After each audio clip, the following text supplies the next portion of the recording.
You're listening to the Apologist Bookshelf, and I'm Gary Zacharias. Appreciate you listening today. I consider Phil Fernandes a friend of mine. Really good person, good thinker.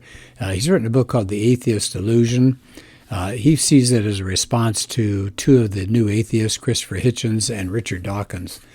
I've done two other podcasts. You can look those up. I did those much earlier in this series.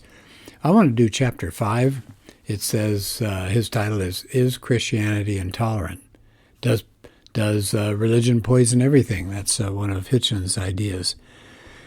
He said, the thing is, human government can't really exist in a spiritual vacuum.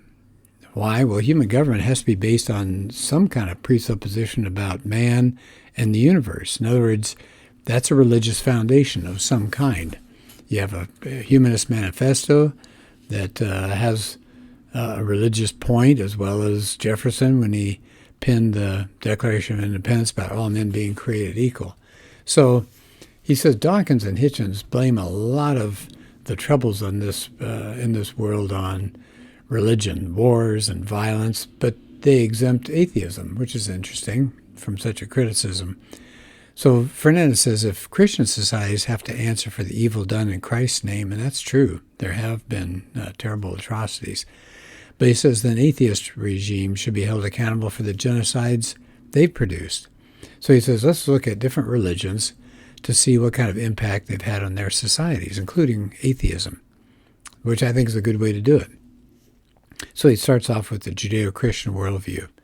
He says the U.S., the government was founded on Judeo-Christian ideas. The founding fathers, for example, believed that all men were created equal and in God's image, that everybody has God-given rights that couldn't be taken away, and God instituted human government to protect those rights that couldn't be taken away, the unalienable rights. He says the founding fathers took seriously the sinfulness of mankind, and the reason that's important when you're building a government is you need, if they're going to be ruled by sinful humans, the government power should be limited. Nobody should allow power to go unchecked. So there's a suspicion about mankind that allowed them to split the powers up and not let one group overtake another. Then he moves to atheism and secular humanism. He said, just take a look in this century at the horrors produced by governments based on atheism. He said, if you take just the Soviet Union and Red China, put them together, they've slaughtered more than 80 million of their own people in this century alone. That's more deaths than have occurred in the history of all of mankind's wars. Now, he says, of course, Dawkins and Hitchens will try to distance themselves. Dawkins, for example, will say, I don't believe there's an atheist in the world who would bulldoze Mecca or Chartres or York Minster or Notre Dame. So he thinks when the atheist tyrants declare war on Christianity, it has nothing to do with their atheism. I said, really? Said what they believed in the Soviet Union and Red China is very similar to what the new atheists believe. They reject God and miracles. They accept Darwinian evolution. They oppose religious teaching for children. It's pretty close to Dawkins and Hitchens. He says atheism denies God's existence. So that's a worldview of theirs that has no basis for the sanctity of human life. I mean, in other words, we have no intrinsic worth. We're just molecules in motion. The only worth we might have is what we can produce. So you better be a viable, working human being. Otherwise, you're in trouble. So when God is removed from the universe, man plays God. If God is dead, Fernandes says, man is dead as well. And so he goes through some people here sitting in the column of atheism or secular humanism, just to show you. So he starts with Margaret Sanger. Now, she's the founder of Planned Parenthood. She was a big proponent of Darwinian evolution. Well, how'd that influence her? Well, then she promoted eugenics, the idea that you got to get rid of inferior races, either sterilization or abortion or infanticide. That is right in there with what Darwin was up to. I mean, he wrote a book called The Descent of Man, and he argued that it was a mistake to allow the weaker members of the human race to reproduce. So there she is, right alongside him. How about B.F. Skinner? He is a materialist. The only thing that existed for him was matter. There's no spiritual realm. So he believed human free will and responsibility and dignity should be eliminated. He wanted an all-powerful state led by, guess who? Atheists like himself that would dictate man's every move. Well, you've got a modern ethicist, world-renowned, Peter Singer of Princeton. He says a healthy individual shouldn't be forced to keep their unhealthy loved ones alive. They should have the right to euthanize people whose lives are not worthy of living. So much for the sanctity of human life. They're promoting, as an atheist, the idea that some human life is undesirable. One more example from the atheist playbook. You got James Watson and Francis Crick. They cracked the genetic code. They reject the existence of God. So guess who's the ultimate authority? Man. And they've publicly stated that government should establish a 3-day trial period after the birth of a child and not declare the baby alive or even human until after the 3rd day. So that way doctors and the parents can sit there and look at the child and decide whether it should live or not. So to wrap up what he's saying about atheism, he says if you're a consistent atheist, you're rejecting traditional values, you're denying any absolute moral laws. There's really no such thing as right and wrong. The end justifies the means. Atheism doesn't give a moral foundation that you need for good government. So he says if you're going to toss out the Judeo-Christian worldview, where are you going to look? Where else can you look for some alternate religious base for human government? He says, well, what about Islam? Well, we know about the violent world of Islam. He said most Muslims today are Sunni.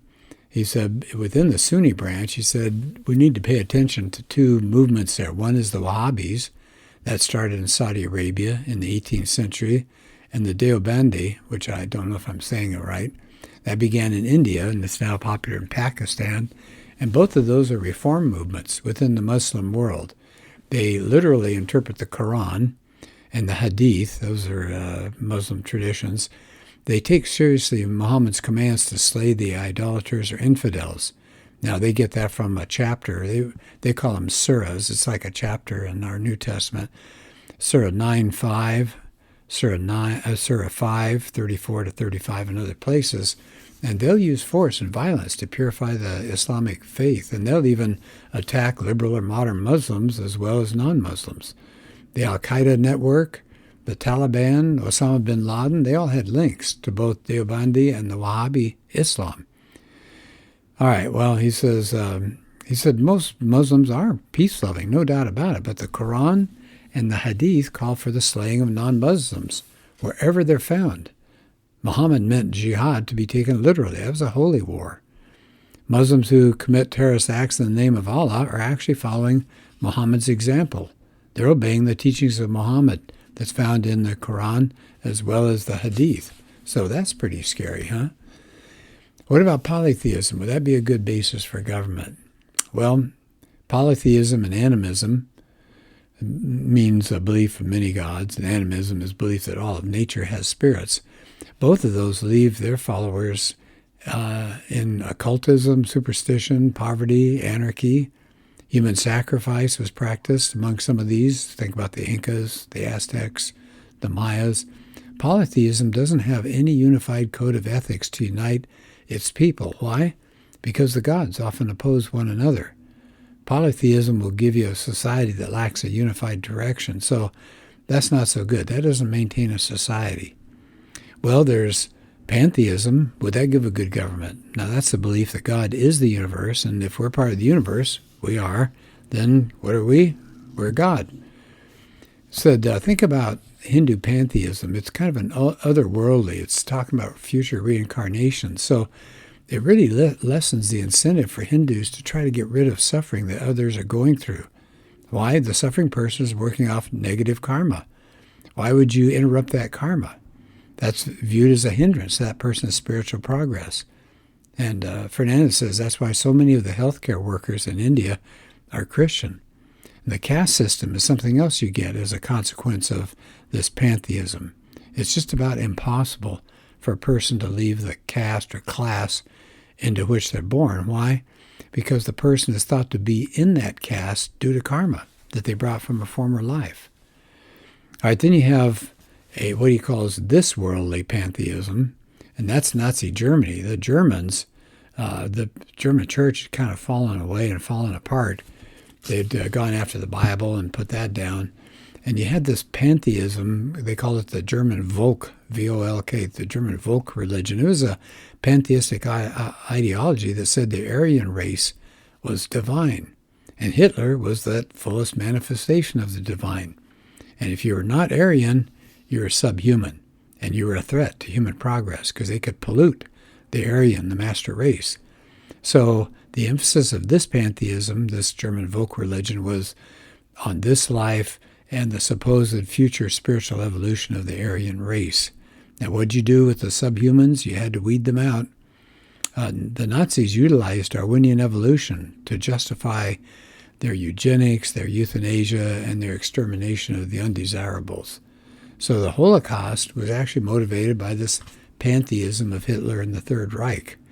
And by the way, Fernandes points out, Hitler's regime murdered probably another 14 million non-Jews. We always think of them just going after the Jews. No, they thought the Slavs were inferior people too.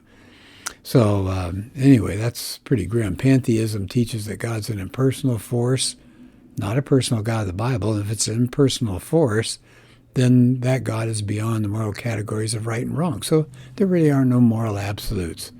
So what's right for one person may not necessarily be right for another person, and vice versa. All right, then he tackles, of course, a big issue. He says Christianity is blamed for terrors of the Inquisition and the bloodshed of the Crusades. Now, I've dealt with this in previous podcasts from other books. So he said, let's talk about the Inquisition. He says, first, it was primarily a killing and torturing of people who opposed the Bishop of Rome.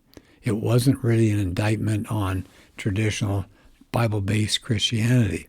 When the church and the Roman Empire merged, it was the empire that corrupted the church, not the other way around.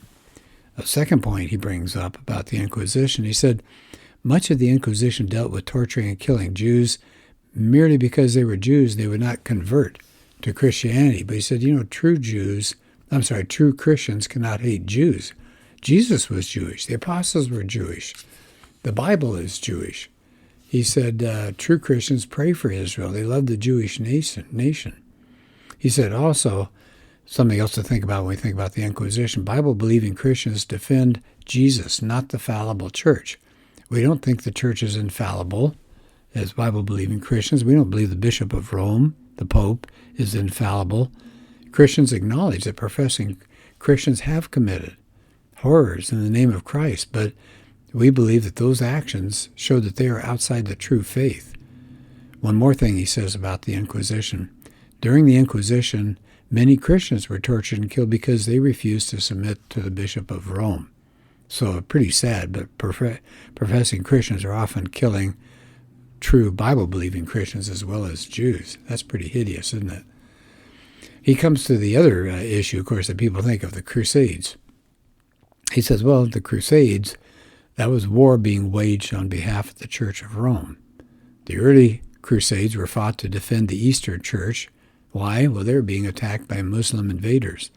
Still, later Crusades morally deteriorated to the point where there was just no way to justify them. Now, these actions were ordered by the Roman Catholic Church. Protestants say that church hierarchy probably should not have that kind of authority. Protestants reject the notion of papal infallibility. So like the Inquisition, the Crusades show that not all professing believers are genuine Christians. No kidding. Just because you think you grew up in a country, does that make you Christian? No. That's not what Jesus taught. That's not what the apostles taught. It's not what Paul taught. That's what a lot of people think. We're in America. Gee, we must be Christian. No. In fact, what's so sad is this is me talking, not Phil, but other people around the world look at the United States. They see our pornography. They see us using drugs like crazy, and they start thinking, so this is what Christianity is like. I mean, after all, we put on our coins, in God we trust. But just because we live in America, just because we grew up in America, does not make everybody here a Christian. No kidding. Okay, so the Crusades. He says something else, by the way, regarding Crusades. He said every nation has a right to defend itself, and this, I think, is crucial. I'm so glad he added this. The Crusades started as a defensive action against Islamic militarism.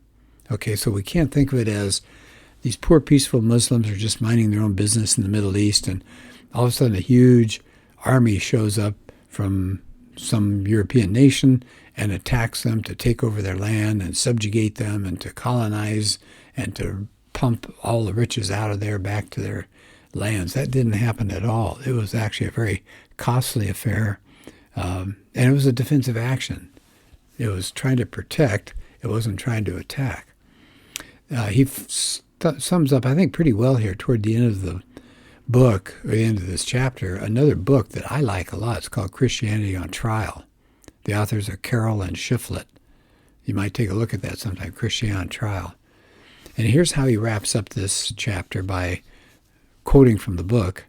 Whatever Christianity's role in the conflicts of the last 2 millennia, its hands were clean during the bloodiest century on record, the one just passed. The body count from the 2 great barbarisms of the 20th century, communism and Nazism, is extraordinary enough on its own. Communism's toll ran up to perhaps 100 million. Adolf Hitler's death machine was equally efficient but ran a much shorter course. Communism was and is proudly atheistic, while Nazism embraced a form of neo-paganism. And continuing with a quote from Christianity on Trial, both communism and Nazism were hostile to the organized religions in their midst, and neither genuflected before any power other than man himself. Yet these movements exterminated their victims with an efficiency that clearly exceeded the most grisly achievement of states produced by Christian zealotry. In that sense, they were worthy heirs to the French Revolution, which erected altars to the goddess of reason before the backdrop of the guillotine. That's pretty powerful language, isn't it? So Fernandes sums up this chapter. He said, you can't separate government from religion.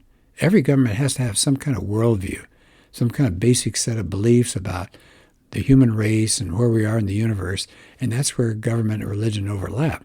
So he says if a government rejects the faith of our founding fathers, in other words, the Judeo-Christian worldview, then it's going to accept something else. It won't have nothing, it'll have something.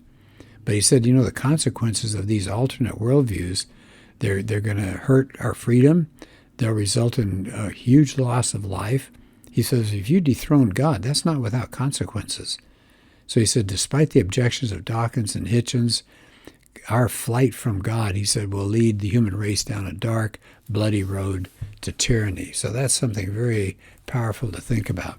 So once again, this is Phil Fernandes. He's a pastor, president of the Institute of Biblical Defense, teaches the Bible. You can find some of his talks on YouTube.